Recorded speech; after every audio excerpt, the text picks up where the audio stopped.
गांधी नगर में हुई चोरी के मामले में पुलिस ने एक नया खुलासा किया है, जहां महिला के घर से सोने चांदी के आभूषण और उसका एक एटीएम कार्ड चोरी हो गया था।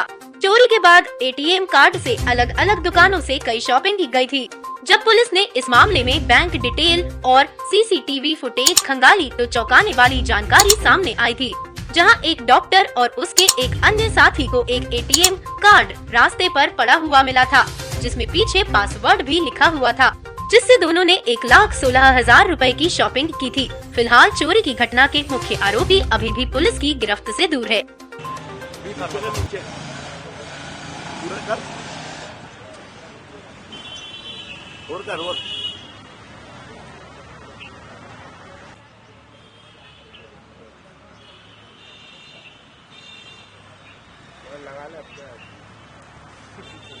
दरअसल मामला राजेंद्र नगर थाना क्षेत्र के प्रगति नगर में रहने वाली फरियादी महिला ने शिकायत की थी कि पारिवारिक काम से वह बुरहानपुर गई थी।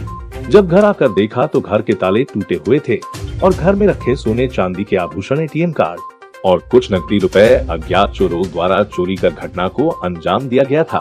इस मामले में पुलिस को एक महत्वपूर्ण जानकारी मिली थी, जिसमें चोरी हुए एटीएम से 1,16,000 रुपए की खरीदारी अलग अलग दुकानों पर की गई है।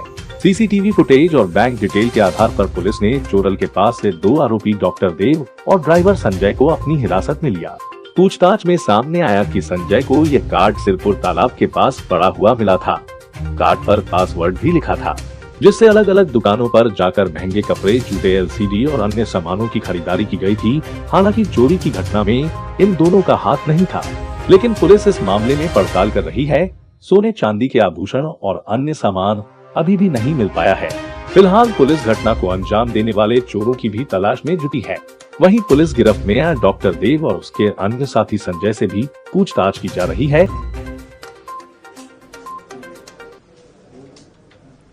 मतलब एक चोरी की घटना हुई थी, उसमें चोरों द्वारा जो सामान फेंका गया उसमें एक किसी और ने भी फायदा उठा लिया। क्या पूरा मामला? 31 तारीख की रात को जो फरियादिया है वो अपने बहन के साथ बुरहानपुर चली गई थी। जब वो 3 तारीख को लौटी तो उन्होंने बताया कि मेरे घर से चोरी हुई है, मेरे कुछ सोने के जेवरात गए हैं और कुछ दस्तावेज गए हैं। उस दस्तावेज में एक एटीएम भी था और एटीएम में उनको चूंकि घर में महिलाएं रखती हैं अपने, तो उन्होंने एटीएम में पासवर्ड भी रखा हुआ था। जब हमने तफ्तीश शुरू करी तो हमने पाया कि उस एटीएम से लगभग 1,65,000 के आसपास का ट्रांजैक्शन चोरी के बाद हुआ है। उन ट्रांजैक्शंस पे बैंक और संबंधित जगहों पे जाके पता किया तो कहीं से कपड़े खरीदे थे, कहीं जूते खरीदे थे, कहीं टीवी खरीदा था, पेट्रोल डलवाया था। इन सारी जगह के सीसीटीवी फुटेजेस को इकट्ठे करने के बाद एक गाड़ी का नंबर आया। उसको बेस बनाकर जब हम संबंधित के गांव में पहुंचे तो पता चला कि उसको पैसे वगैरह लेने थे, अपने दोस्त थे। तो जब उन्हें एटीएम मिला तो उन्होंने उसकी खरीदी करना शुरू कर दी। इसमें 2 लोगों को गिरफ्तार किया है और उनसे ये सारी चीजें जो उस पैसे से खरीदी गई थी एटीएम को यूज करके, चोरी के एटीएम को यूज करके, तो उनको आरोपी बनाया है और अभी न्यायालय पेश किया जाएगा। इन चोरों का क्या बैकग्राउंड क्या?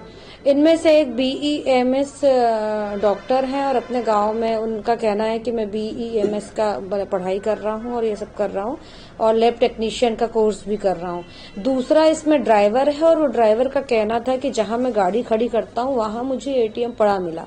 अभी इस पे भी जांच जारी है कि ये कितना सही और कितना झूठ बोल रहे हैं। इसके भी कैमरे वगैरह खंगाले जा रहे हैं कि कहीं घटनास्थल से कोई कनेक्टिविटी इनकी तो नहीं है और ये सिर्फ एटीएम ट्रांजैक्शन को स्वीकार कर रहे हैं। ऐसा तो नहीं कि मूल चोरी में भी आरोपी है। इस चोरी के मामले में कितने सीसीटीवी फुटेज खंगाले गए और सीसीटीवी फुटेज में क्या नजर आया?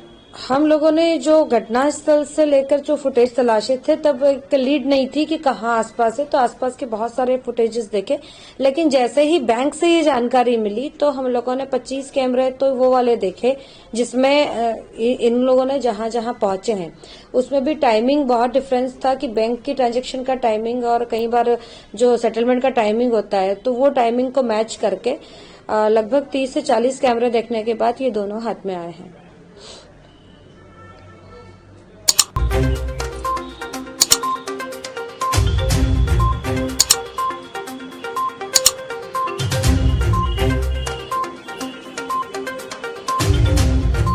खुलासा प्लस इंदौर से शकील शेख की रिपोर्ट।